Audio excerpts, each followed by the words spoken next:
اعوذ باللہ من الشیطان الرجیم بسم اللہ الرحمن الرحیم۔ دوسری تختی مرکبات کے بارے میں ہے۔ اس تختی میں دو تین حرفوں کو جوڑ کر لکھا گیا ہے۔ اس تختی میں ایک حرف کی مختلف شکلوں کی پہچان بھی کروائی گئی ہے۔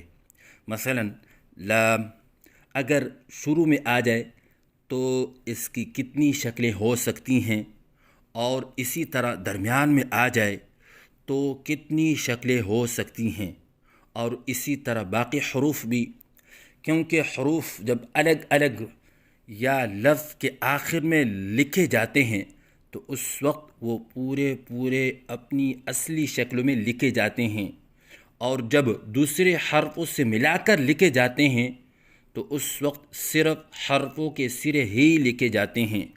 اس تختی میں وہ شکلیں درج کی گئی ہیں۔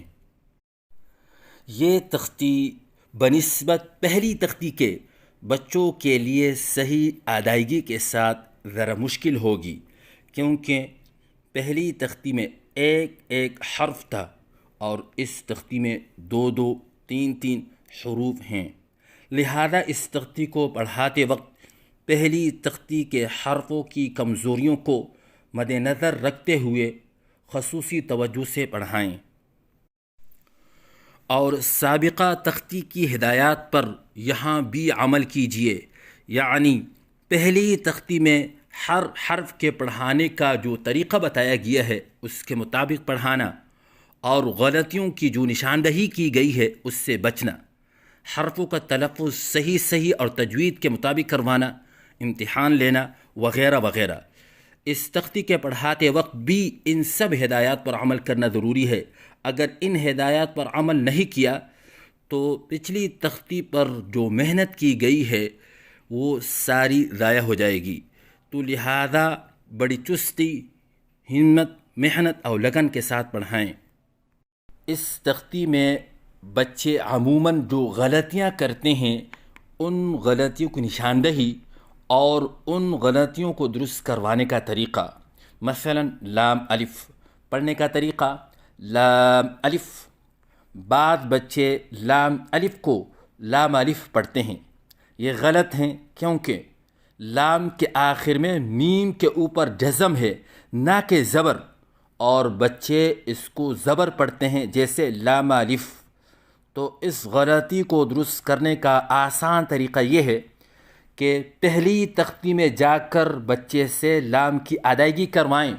اگر وہاں پر لام کے آخر میں میم کو جزم کے ساتھ پڑھیں جیسے لام، تو پھر بچے کو بتائیں کہ جس طرح یہاں پر جزم ہے تو وہاں پر بھی جزم کے ساتھ پڑھیں جیسے لام الف، نہ کہ لام الف۔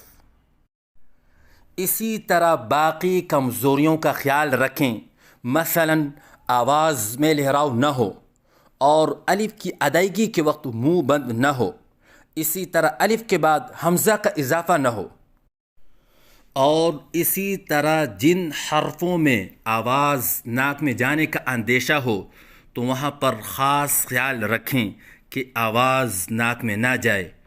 اسی طرح 2 یا 3 حرفوں کے درمیان سکتہ نہ کریں، مثلا ایک حرف پڑھنے کے بعد خاموش ہو جائیں، پھر دوسرا حرف پڑھیں، پھر خاموش ہو جائیں، پھر تیسرا حرف پڑھیں جیسے با، کاف، تا۔